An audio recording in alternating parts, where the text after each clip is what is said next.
Hello, my name is Chelsea Zimmerman, and I will be doing a presentation over internet safety in high schools. Alright, to start off, one thing a classroom or a school could focus on is having a filter.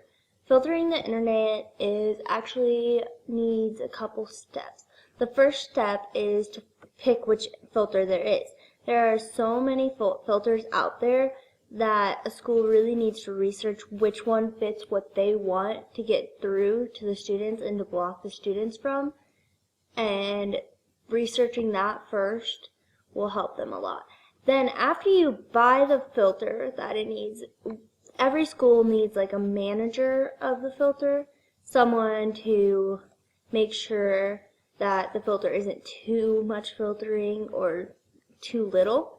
It needs a person that is always monitoring what students are doing on their computers, smartphones, whatever.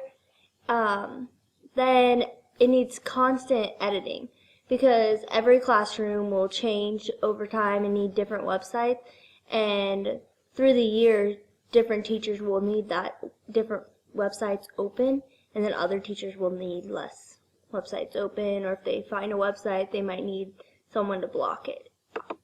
So there are many positives to having a filter. First of all, it does help restrict inappropriate conduct like pornography or cyberbullying or rudeness over the internet while in school. It also helps the students stay focused in class rather than be on social media or use different websites that are unnecessary and not related to class. It also makes sure that they are safe sites.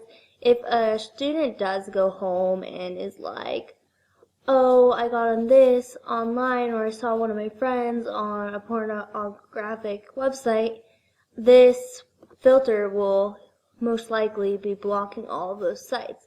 So it will protect the students and their minds and give parents peace of mind. There are many negatives to filters because they're not 100% proved. Like, there might be most pornography websites be blocked, but then there might be like one or two that are open and the students might find them. So you have to have a teacher watching over every student at every time. Next, it also could hinder learning because there's two different options. You can have an overprotective filter or you can have an underprotective filter. An overprotective filter is not a good thing because then teachers are going to have to go talk to the person in charge of the filter to edit it to open up different websites through the day. And that will hinder learning because that takes time from teaching to go talk to the guy. Next, underfiltering though is also risky because if you underfilter, students may be getting on social media sites or unwanted sites that are inappropriate for school. So where is the happy medium? It's hard to figure out where filters should be at, like if they should be overfiltered or underfiltered, and each school is different and you have to just go with whatever your school thinks is best. Okay, next is laying out a policy. On your handout on the side I have a internet safety contract that kids may use, schools may use in general, and it sets out the guidelines for what you do expect the students to know about the policy on the internet. You have to make sure that everyone's following it, and signing that waiver will help protect many of your students from doing bad things because a lot of students don't even know what is considered unsafe internet safety stuff. So in general, having that waiver for them to read and sign would be very beneficial.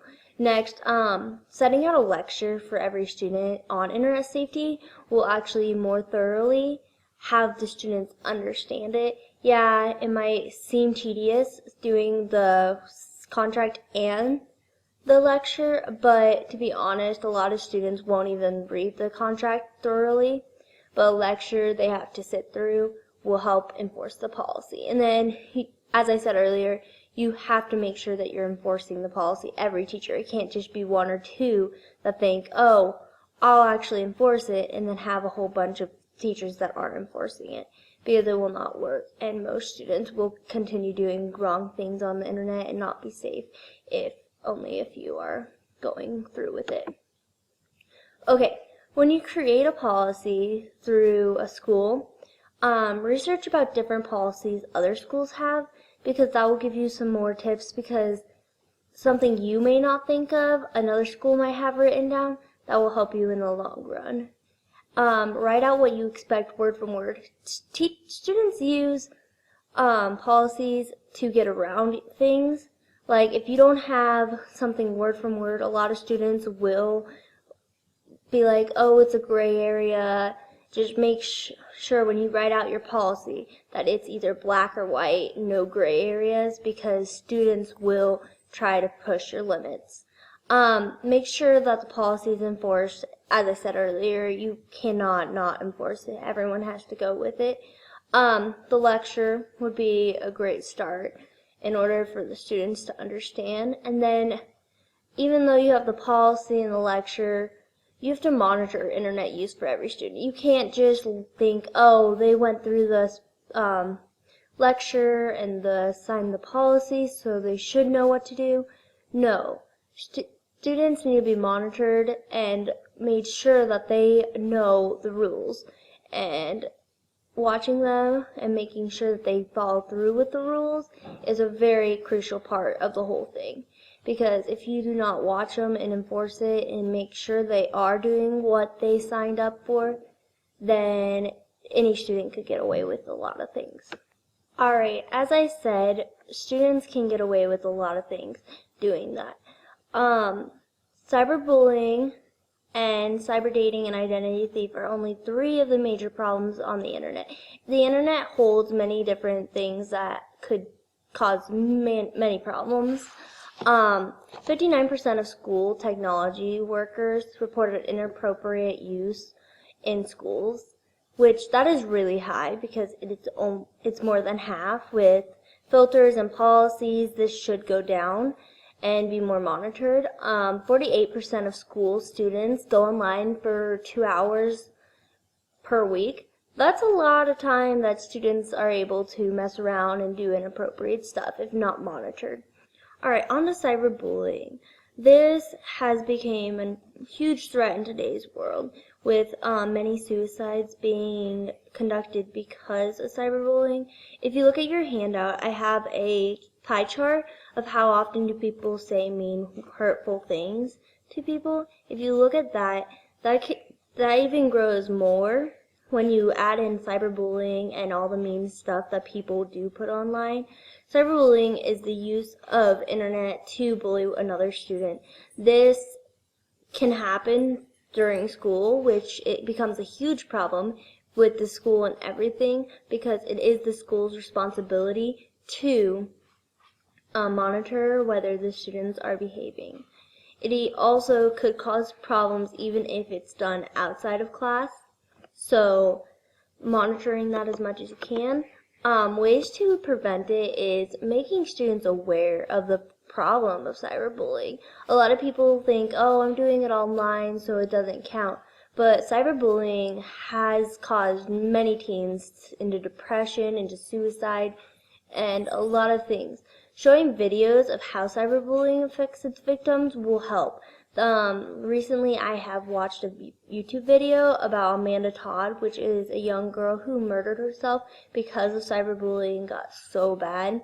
And it's of flashcards, and it's telling her whole story, and it's a really sad depicted YouTube video, but showing YouTube videos that mean something could make the students more aware and see that it's true. It's not just us telling them that there's a problem.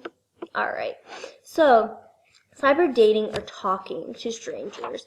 On your sheet, 25% of teens act like they are older than they are online, which causes a problem to start off, because acting like you're older and you're talking to older people that you may not know or you may want to meet, and they think you're 20 when you're actually 16 and they're 20, that could cause a lot of problems for them in the long run and for you. Also, 5% of students admit to arranging meetings with someone that they met online. This is very dangerous for all students, so monitoring them through while they're in school. Also, maybe even giving them a lecture over it and telling them how dangerous it is. It could lead to hurting their life and physical being and many other problems in the future. Also, 1 of 25 teens have been sexually solicited online by their offender who wants to make contact with them offline. This, using the internet gives the offender way more possibilities to get a hold of students or teens that teens don't realize. Facebook accounts, social media accounts, they can be used to stalk, to see pictures, to do many different things with. So students need to be careful with all that.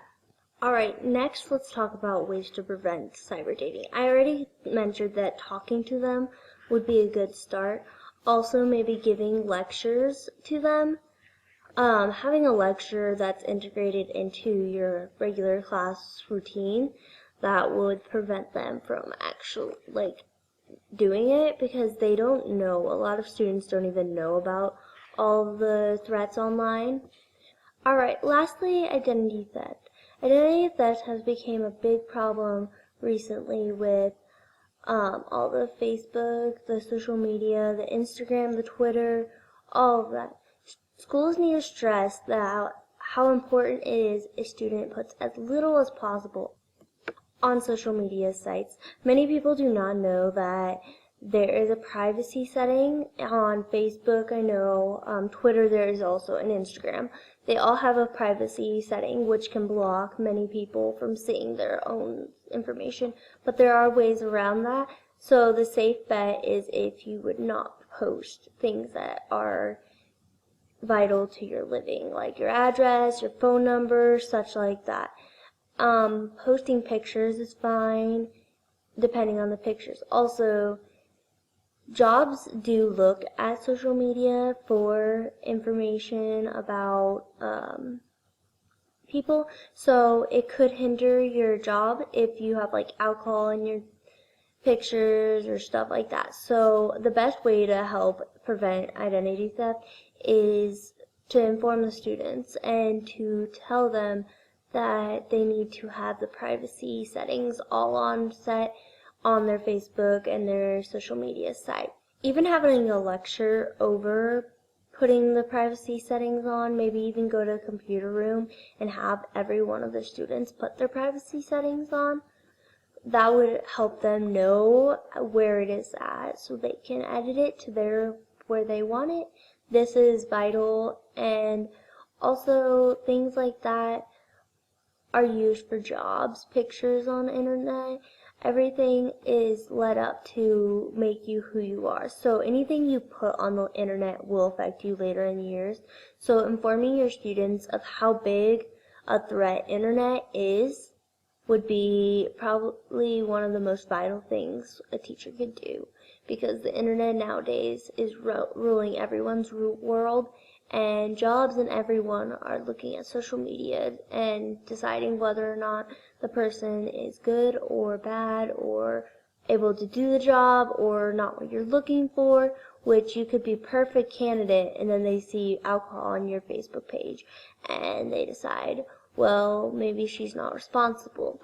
So teachers need to be able to exaggerate and tell the students that social media is dangerous. Anyways, to conclude, my last two slides are my resources that I used for this project. In general, teachers need to be able to watch and monitor, and every school should have a policy laid out and have a filter set for their school, because it is vital that we protect our young. Thank you.